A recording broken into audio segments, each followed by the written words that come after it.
Next, we are hosting execs from Autodesk for an inspiring chat about becoming the role models you wish you had. Please join me in welcoming Rini Sodhi, Chief Security Officer at Autodesk with over 25 years of experience in technology. She is joined by Susanna Hood, VP of Strategic Technologies at Autodesk with over 20 years of experience. We're so happy to have you both here. Welcome, Rini and Susanna. Thank you so much. It's a pleasure to be here with all of you. Thank you, from me too. So let's get started. First of all, happy International Women's Day, everyone. So Rini and I have been preparing for this for a little while, and we had a great time. The trouble was we couldn't really select, what is it we're going to talk about? There was so much we wanted to share. We will talk about becoming role models and our struggles along the way, finding our voices, and we'll talk about allies. And I'm not sure we're going to have enough time to answer questions that come up in the chat, but at the end, we'll tell you where to find us if you'd like to follow up on anything. So with that, let me reintroduce Rini. So we already know she's the Chief Security Officer at Autodesk, where we both work.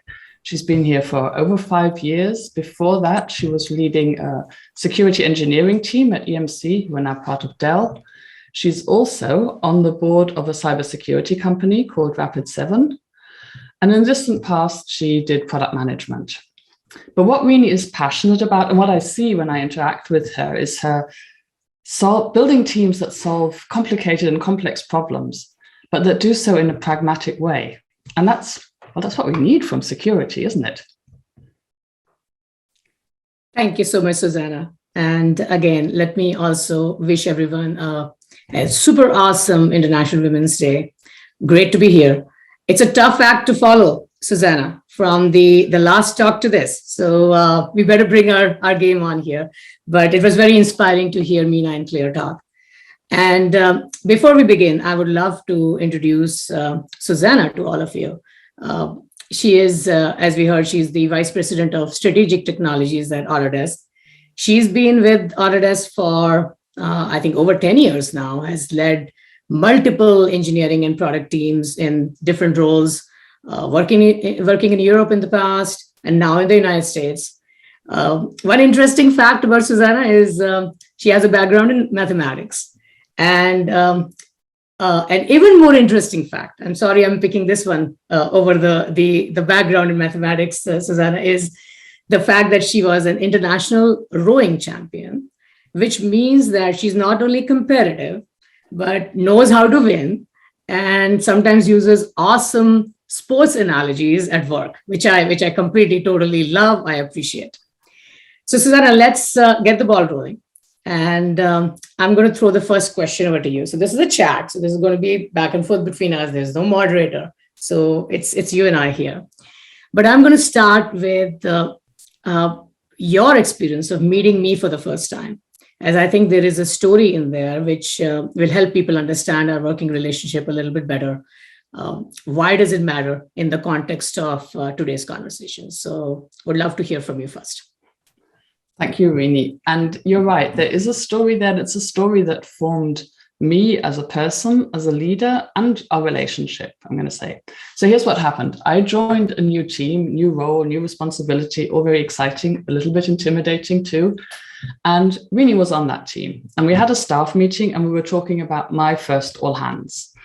And my boss, well, our boss, both of our boss, said, how about if I go along to support Susanna? That will show Susanna that I'm behind her, that I believe in her, and all of that stuff. And I was kind of thinking, yeah, that might be nice, because I was a little bit scared. It was a new thing for me. But I didn't say anything. And before I got to say anything, Rini came in a way, and this is a style she has. She'll say, well, let's think about this. Let me challenge this. Does Susanna really need your support? Don't we all know that she can talk? Don't we know that she can run this? And by going there, wouldn't you be saying, I don't believe she can do it herself? And she was right. And we changed our minds. I did it on my own. It was all fine. But I was just amazed. Who was this woman who I'd barely met, who had absolutely no reason to look out for me or to care for what happened to me, to speak up on my behalf, to have that belief in me? So that was awesome. And I've admired and aspired to be like Rini in that respect ever since. But there's more. It also told me this is the kind of team I want to be on. It's the team where everyone works together and looks out for one another, as opposed to thinking, well, the only thing that matters here is me and my work and the people who report to me. Thank you, Rini. It was awesome that you did that. And I'll forever be grateful to you for that. You don't have to be grateful. I'll tell you that I was in those shoes myself. I think a couple of years before you joined the staff, and I had an ally on that team who welcomed me, enabled me to find my voice in the same staff. I learned from her what it meant to be an ally, to be perfectly honest. I mean, she was my ally. She was a little bit of a role model for me. And it just felt natural to carry that forward to when you joined the team, right? And in fact, I think since then, there have been a few reorgs in the company where we have together gone on to join completely new, staff together. And I think we felt that our allyship can continue to push us forward together. At least that's how I feel about where we are today. And not just us. Together, we then have the confidence to maybe challenge things rather than accept, okay, on this team, it's differently. We'd say, well, I liked what we did on the other team. What do you think, Rini? And then make proposals based on that. So it's been great.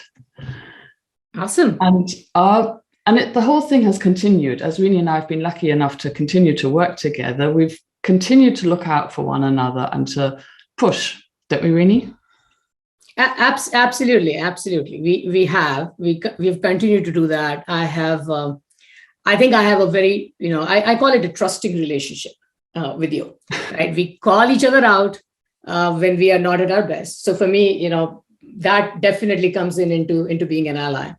For everyone here who's attending today, the last couple of years has been all about, attending meetings over Zoom. And Susanna has this thing about looking at me over Zoom and understanding very clearly if I'm paying attention, am I, checked out of a conversation? And she will, send me a little Slack, little ping, Zoom, chat, and ask me for my point of view if she sees that I'm missing in action. And that definitely drives accountability in me. And I really appreciate that about you, Susanna. But it goes further than that, Rini. So, and you must all know this, sometimes you get asked for feedback on someone, maybe part of the annual review or coaching opportunities, and that feedback gets collated and anonymized and then fed back to the person.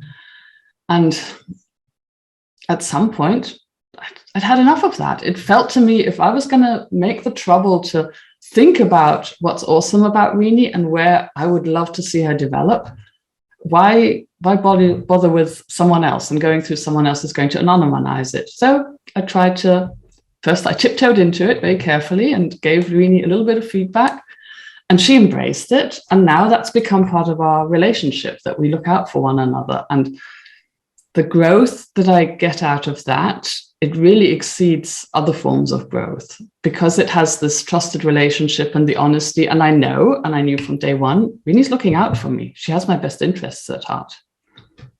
And I totally, truly, completely appreciate you providing feedback to me. Right. So let's package this up. I think we have given examples of our working relationship, examples of how we look at each other as an ally.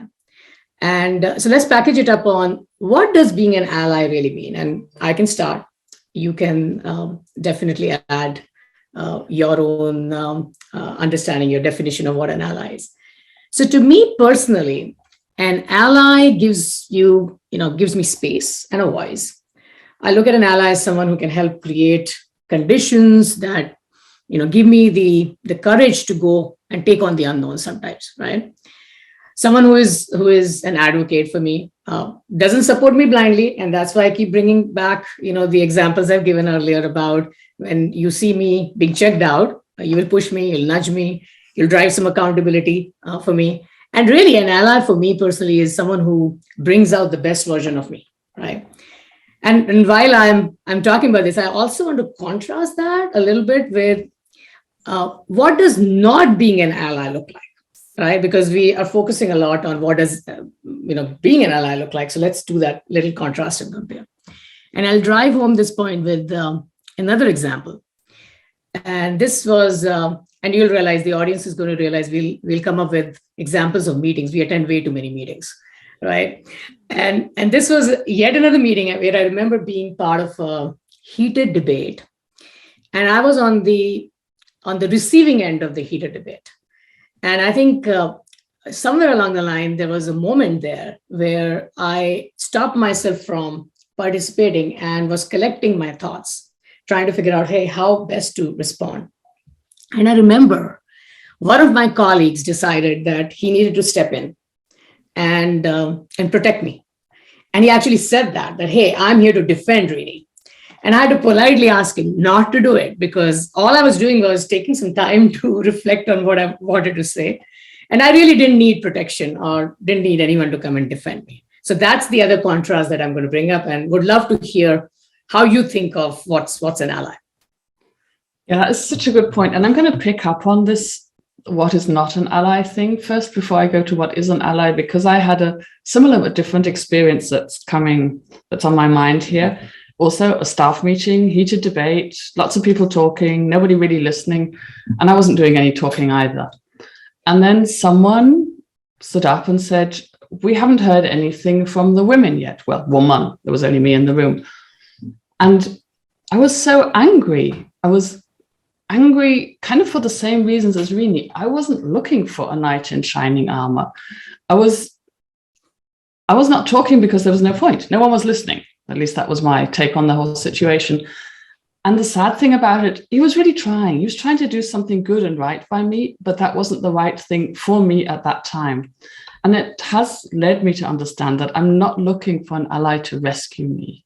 I'm looking for an ally. In an ally, I'm looking for someone to partner with me, whom I can reach out to. And that doesn't have to be someone at work. Allies can be anywhere. It's not like a mentor that it's a fixed relationship. So an ally is someone who I can reach out to when I need, and then we go on our way again. Awesome. Now, I want to talk about role models. And I want to talk about role models because I realize you and I, Rini, we're at a stage in our career where we could and should and maybe are role models to other people. And I struggle to think of myself as a role model. And I haven't quite come to terms with this yet. What about you, Rini? Are you struggling? Are you doing this with ease? I think I've shared with you, Susanna, about my hesitation. It's been a journey for me, right? It hasn't come naturally or easily for myself as well. And I think I've had some hesitation of being a role model. And it per se, it has been shaped by some of my experiences. And I'll talk about some of those. So several years ago, I got invited to, again, another meeting. And this was when I was the director of product management for my past company. And I remember this was with, I think, the CEO staff at that point. And I remember someone telling me right before I was going in for the meeting that one of the reasons I was invited to the meeting was because I was a woman. Now, I want to call this piece out here. One of the reasons, okay? But I immediately gravitated toward the fact that was the reason I was invited to the meeting. And I remember being extremely upset about it.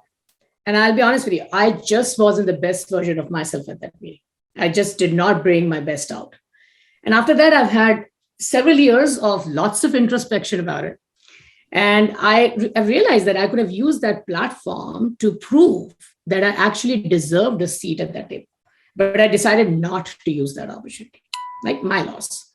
Now, let's contrast that with just a couple of years back, I was approached by a security company to become part of their board of directors. They came to me because I'm a security practitioner. I'm an expert in my field. I have a product management experience that they could have leveraged at the board level. And yes, I would help them with adding diversity to the board. Now, it's a pretty diverse board in general, but I would just help them with adding diversity. And I'll be honest with you, I've looked at that as getting an opportunity and making the most of it. So I think I have, with the two contrasts I'm bringing up, I have embraced the role of being a role model much better now than I did several years back. But I hear your struggle. So let's talk a little bit about that and about your feelings on this topic, Susanna. Yeah, thanks, Rini. And I will say, I'm probably I'm probably forever scarred by the times when I was told, you've only got this opportunity because you're a woman. You only got this promotion because you're a woman. And like you, Rini, for me, it's an only, regardless of what people say. What lands in my head is the only.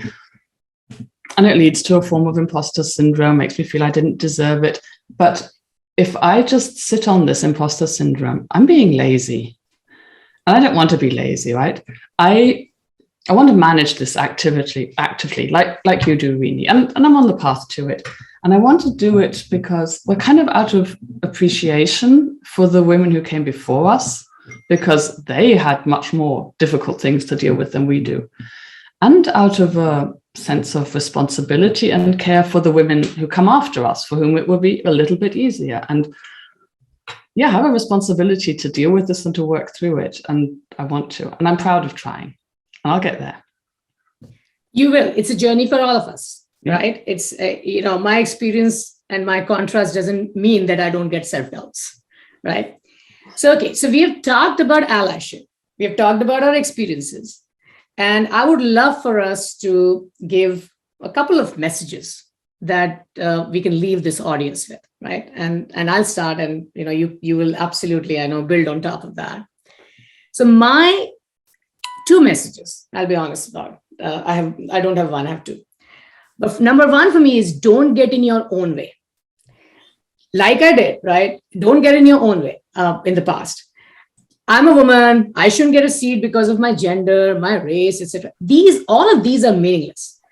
Instead, think about the platform that you're getting and use that to amplify your voice. And it's a journey. It doesn't come easy. It doesn't come, naturally the very first time you try to do this. And the second, piece that I would leave the audience with is, embrace your role modelship.